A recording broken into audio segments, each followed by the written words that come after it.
Let's practice factoring cubic polynomials by grouping together. While not all cubic polynomials can be factored by grouping, it's always a good idea to check to see if you can do so. In each of these 16 practice problems though, each of these can be factored by grouping, and we're going to practice doing that. And if you'd like to download this free PDF, you can find a link to that in the description box below. There, you'll also find a free PDF of the annotated or the answer key version of this worksheet as well. Let's jump right into it. First, make sure your polynomial is in standard form, meaning that the highest degree is first or highest exponent is first, and they get smaller as you go. Then we're going to go ahead and group the first two terms, and we have this plus sign, and then we're going to group the next two terms. All right. Now that we have these two groupings, you're going to look at the first grouping on the left and see if you can find a GCF. Looks like it's going to be 3x squared. That's the GCF of both those terms. And if you factor that out, that's going to be 4x minus 3. Okay, and then if we go ahead and look at the second grouping over here, this 4x minus 3, it looks like they don't really have anything that could be factored out. So if you don't see anything, you can always just factor out a 1, a positive 1, right?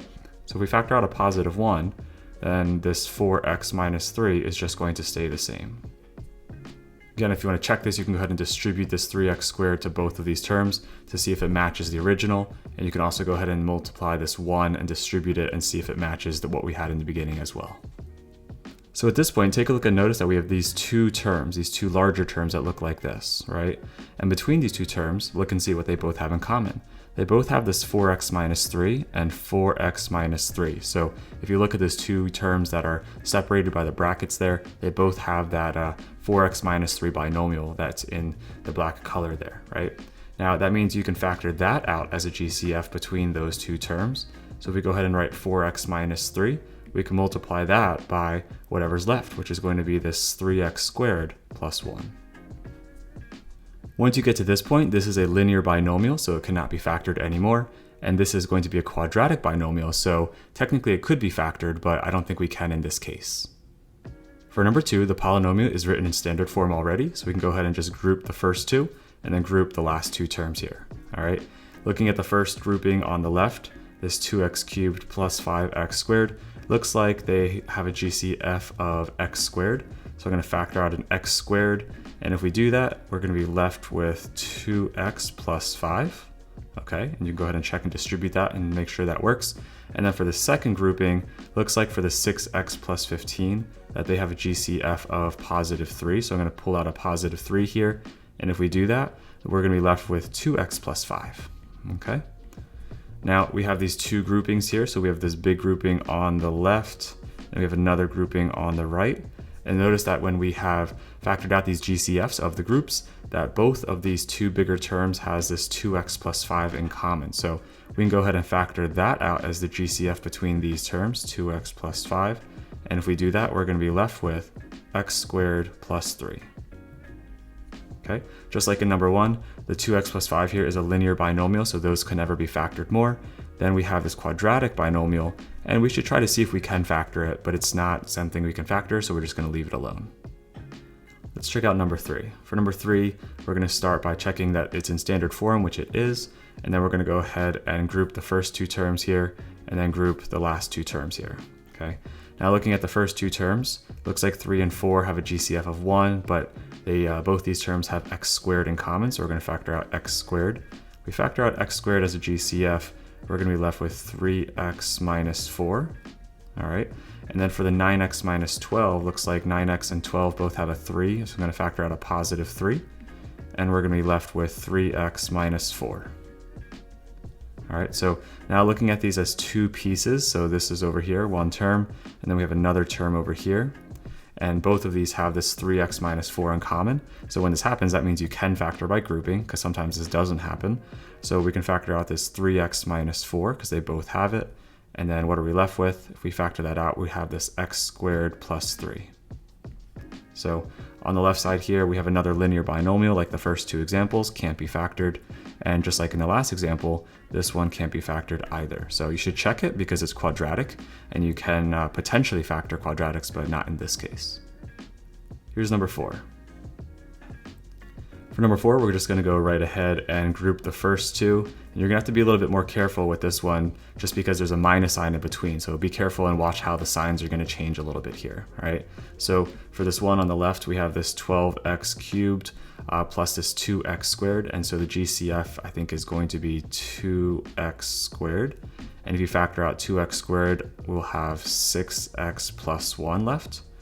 And now we have a minus sign for this next grouping, so be careful what's going on here.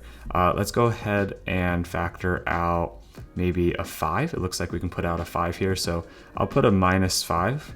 If we put a minus 5 here, let's see what's going to happen.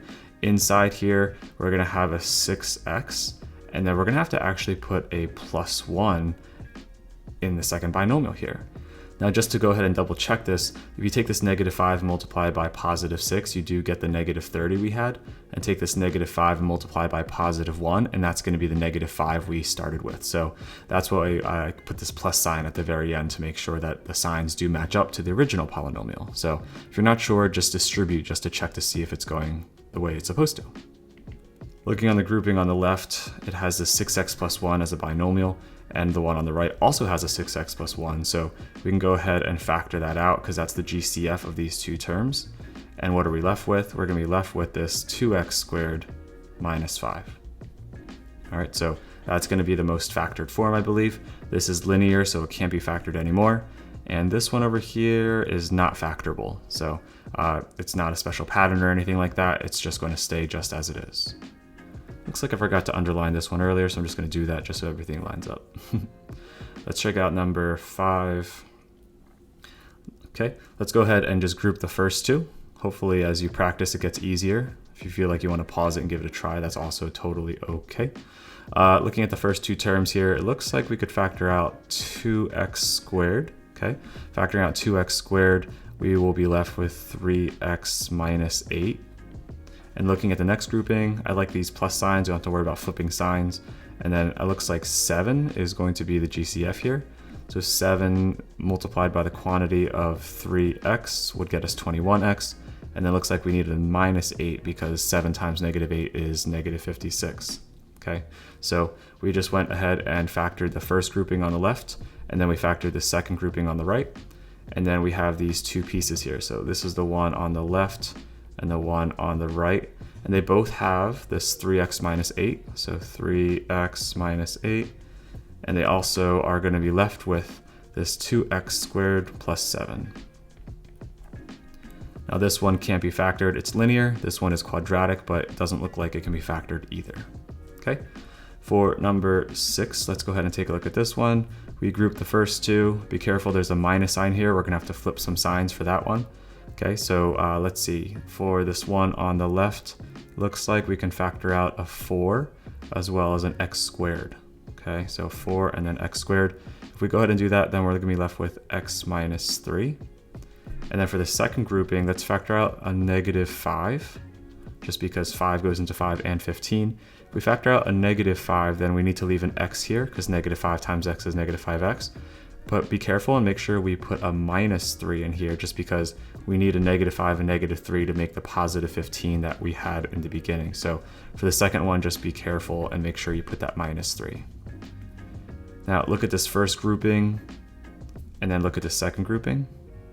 What do they both have in common? Well, they both have this x minus 3. So we go ahead and factor that out as the GCF. And then we're going to go ahead and write 4x squared minus 5. All right. Go ahead and check to see if this can be factored. This one definitely cannot, but this one also cannot. Okay, number 7. Let's go ahead and factor by grouping again. Let's go ahead and group the first two. We have another minus sign in the middle, so it's got to be careful on the second grouping. For this 24 and 15, I think 3 is going to be their GCF, and I think x squared is going to be also part of the GCF. So factoring that out, I think we're going to be left with 8x plus 5. I think so, yeah. And then for 56 and 35, I believe 7. So let's factor out a 7. And we factor out a minus 7. We should have a positive 8x here, just because negative 7 times positive 8 is negative 56. And we should put a plus 5 here, so that the negative 7 multiplied by positive 5 gets us a negative 35 that we had in the beginning. So again, be careful with the second one over here. This first grouping has this 8x plus 5, and the second grouping also has this 8x plus 5. So let's take that out from both of them. It's a common binomial for both, so 8x plus 5. And if we factor those out, we are going to have this 3x squared minus 7 left. All right, this one can't be factored, and this one also cannot be factored. For number 8, let's go ahead and group the first two, and then we have a plus sign, so that's kind of nice. We don't have to worry about anything with flipping signs. And then if we look at here, looks like 7x squared, I believe, would be the GCF. And if we factor that out, we will be left with 7x minus 5. And then for the second grouping, we can go ahead and add, I think, 8. 8 would be the GCF. 8 times 7x gets you 56x. And then if you have a positive 8 here, I think we need a minus 5, so that positive 8 times negative 5 is going to get us that negative 40 that we need at the very end here. Okay. The grouping for the first one over here and the second one over here, this one's nice. Again, they both have the 7x minus 5, so just like we've been doing, let's go ahead and factor that out because they have it in common. And then let's also take this 7x squared plus 8. So on the left, this one can't be factored, and on the right, this one can't be factored either. Let's check out number 9. For number 9, looks like we have some bigger numbers, okay? And so let's go ahead and group the first two terms here, and then let's group the second two terms. We have the minus sign in the middle, so be careful with that. For 105 and 175, I think it's going to be 35, but again, if you're not sure how to find GCFs, we can go ahead and write this on the side. I think one of the most common ways I go about showing people this is, maybe start with a 5 here, and that will be 21. And then 5 times 20 is 100, 5 times 15 is 75, so I think this is going to be 35. And then you can go ahead and see what they have in common, so I think 7, so that'd be 3 and 5. So if you go ahead and multiply these, the 7 and 5 on the side here, that's going to be 35. So with the bigger numbers, you can always use that. So I'm going to go ahead and put this 35x squared. That's going to be the GCF. And what are we left with? We're going to be left with 3x plus 5. All right, and then we're going to have a minus sign here, and between 75 and 125, again, you can use the ladder method or another method to find the GCF, but I think this is going to be 25, and then if we factor out a minus 25, we should have 3x, and then I think a plus 5. All right, go ahead and make sure you flip the sign, because negative 25 times positive 5 would be negative 125. So we did the left one over here. The GCF was 35 for the coefficients, and the GCF for the coefficients and the values here are going to be 25. Then we have this first grouping on the left and a second grouping, and if they have matching binomials, then you can keep going. So we're going to factor out 3x plus 5. They had that in common, and what they did not have in common was this 35x squared minus 25. Okay, so that's as far as we can go in terms of factoring out something from here. Now for the second one though, it looks like this 35 and 25 actually both have a common factor of 5. So if I were you, I would go ahead and factor out a 5 to the very, very beginning here, and then put the 3x plus 5. And if you factor out 5 from the last binomial, that quadratic one, will be left with 7x squared minus 5. So there should be no common factors inside any binomials when you're done at the very end. So you can see here that this cannot be factored, it's just a constant. This cannot be factored, and now these have nothing in common either. So this would be your final answer for completely factored. For number 10, let's go ahead and group the first two terms and group the last two terms. If we look at the first two, looks like we have maybe a GCF of 5x squared, so 5x squared. And then if we take that out, we're going to be left with 5x plus 1. And then for the second grouping, let's go ahead and take out maybe a 6, right? So let's put plus 6. And if we factor out a positive 6, we're going to be left with 5x plus 1. All right, so we go ahead and take a look at the left one. It has this 5x plus 1 as a binomial. This one does too. And if you go ahead and factor those binomials out, we have 5x plus 1. And we also over here are going to be left with this 5x squared plus 6. All right, so this one on the left definitely can't be factored, but this one, these have nothing in common either, so we are done. For number 11, let's go ahead and group the first two and the last two. So looking at the first grouping, we're going to find the GCF of 96 and 84. I believe that's going to be 12x squared. And if you need a time to go ahead and try and find that yourself, go for it. I've just done enough of these where I think I know them, but feel free to write them out as you need to. And so we're going to be left with 8x minus 7. Just want to make sure you know that I'm doing some stuff in my head and that that might confuse you a little bit. So feel free to pause and write those out. For 112 and 98, I think that's going to be 14, if I'm not mistaken. I think 14 times 8, 14 times 7. So I'm going to plus a 14 here, okay? And if I put 14 times 8, I believe is 112, and 14 times 7, so I'm going to put a minus 7 here, is going to be 98.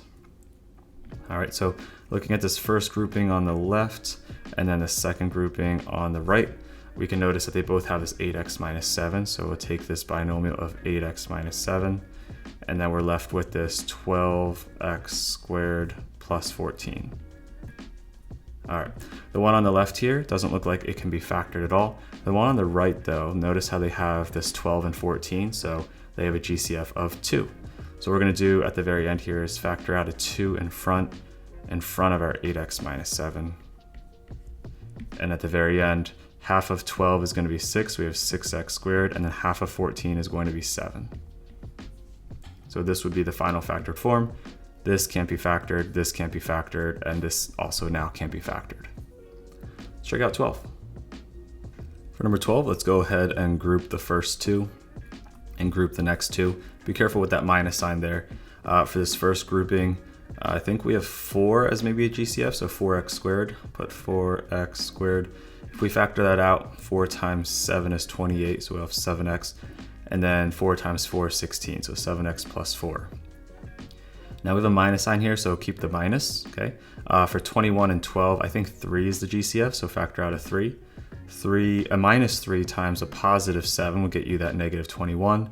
And then we'll put a plus 4 here just because negative 3 times positive 4 will get you that negative 12. So be careful with the second one when we have that minus sign. All right, we have these two bigger terms. So here's one on the left, here's one on the right. And they both have the 7x plus 4 in common. So 7x plus 4 in common. And what do they have not in common? They don't have this 4x squared minus 3. Now checking to see if it can be factored anymore. The linear ones can't. And the ones that are quadratic, this one doesn't have anything in common either. So we're going to be stuck here. Everything has a GCF of 1, so we're stuck. For 13, let's go ahead and factor this one. We got some pretty big numbers again. We have a minus sign, so be careful on the second grouping. So for 13 here, we have 63 and 54. So I'm thinking maybe 9, right? So 9 and then x squared. If I take that out, we're going to be left with 7x plus 6. All right, and looking at the second grouping, don't forget there's a minus sign here. I think this is going to be 15. Let's take out a 15 and see. 15 times, I know 7 is 105, and 15 times 6 is 90. So let's put a plus 6 here. And pause if you need to make sure that the signs line up, but go ahead and distribute that negative 15 and everything should line up there, okay? This first grouping has the 7x minus 6, and the second grouping also has a 7x minus 6. So we go ahead and factor out the 7x minus 6's, like that, and see what they have left. Looks like they have this 9x squared minus 15. All right, so the one on the left can't be factored. They have nothing in common. However, the one on the right, 9 and 15 both have 3 in common, so factor out a 3. And then we can put that in front of everything. Doesn't really matter, but we should put it in front just because that's a little bit more common. And taking out a 3 from 9, that's going to be 3x squared. And taking out 3 from 15, that's going to be a 5. So at this point, this can't be factored, this can't be factored, and this can't be factored. So we've completely factored. For 14, let's go ahead and group the first two and then group the last two. And so if we group the first two and then see what they have in common, it looks like they both have 8x squared. So take out 8x squared. And if you take that out, we should still have x minus 8, I believe, right? And then looking at the next grouping here, it looks like they have nothing in common, but don't not factor anything out. Make sure you just factor out a 1. Okay, so if you're ever confused about those cases, hopefully that clears it up, that you can write plus 1, and that is essentially not really changing anything, right? Now that we have this grouping in the front and the grouping in the back. But you do need a number, so make sure that 1 is there. And then we can factor out this x minus 8, and then we can have this 8x squared plus that 1 that you might have had trouble finding, right? Now on the left here, x minus 8 can't factor, and then x squared plus 1 can't factor. So we're all done. For number 15, let's go ahead and check out this example where maybe we have some extra variables and see if this makes it any more difficult or not difficult. Let's see. So let's group the first two and then group the second two. There's a plus sign in between, so that's definitely a little bit nicer for us. For 56 and 35, I'm thinking of 7. But not only do they have 7 in common, but looks like both terms have an x. So factoring out 7x, and we'll have 8y and then minus 5. All right. And then second, let's go ahead and take a look at the second grouping here. It looks like they both have 2 in common and an r. So let's write plus 2r. And if we factor out 2r, what's 16 divided by 2? That's 8. We're still left with a y. And then 10 divided by 2 is 5, so we put minus 5. So this actually works out nicely, even though there were more variables that might have been confusing, but notice how the pattern still holds true. If we go ahead and take a look at these two terms, the binomials they have in common, so let's factor out 8y minus 5, and let's multiply that by this 7x plus 2r. So the one on the left, 8y minus 5, can't be factored, and 7x plus 2r also can't be factored. For number 16, let's take a look at this one. There's a lot going on. There is a minus sign, so be aware of that. That may have to flip some signs for us, right? And looking at this 56 and 49, I'm thinking 7. And what letters do they have in common? Well, they both have an x, so let's factor out an x. And then what are we left with? 56 divided by 7 is 8, and we have a w. And 49 divided by 7 is going to be 7. It loses the x, so we have k squared. Okay, looking at this next grouping, be careful of the minus, keep a minus here. For 24 and 21, I'm thinking 3. And what letters do they have in common? Looks like they both have a y, so put that y out here. And what are they left with? We're left with an 8w, and then a plus a 7k squared. And that's actually really nice because if you look at the first one, this means we can factor by grouping. So if they don't line up, that means you can't factor by grouping or you made a mistake. But if you can get the same exact ones, that means we can use this strategy. So later on, you will see that there are ones that can't factor by grouping, even though they are cubic polynomials, but there's some other strategies you'll learn later down the road to help you deal with those ones. But you can't factor by grouping for all cubic polynomials. Alrighty, so we take a look here. This first one doesn't have anything in common, and the second one, they don't have anything in common either, so this is completely factored. So in these particular cases, you can factor by grouping these cubic polynomials. I advise maybe just to always look to see if you can do this, and if you can't, then try a different strategy. But if you can factor by grouping, it works out quite nicely to save you some time from doing the other methods. If you found this video helpful, please consider giving it a like and letting me know in the comment section down below. And remember, you can go ahead and download the blank PDF, the answer key PDF, and check out the video if you need any help in the future or if your friends need any help. All right, so keep up the great work that you're already doing, and I'll see you in the next one.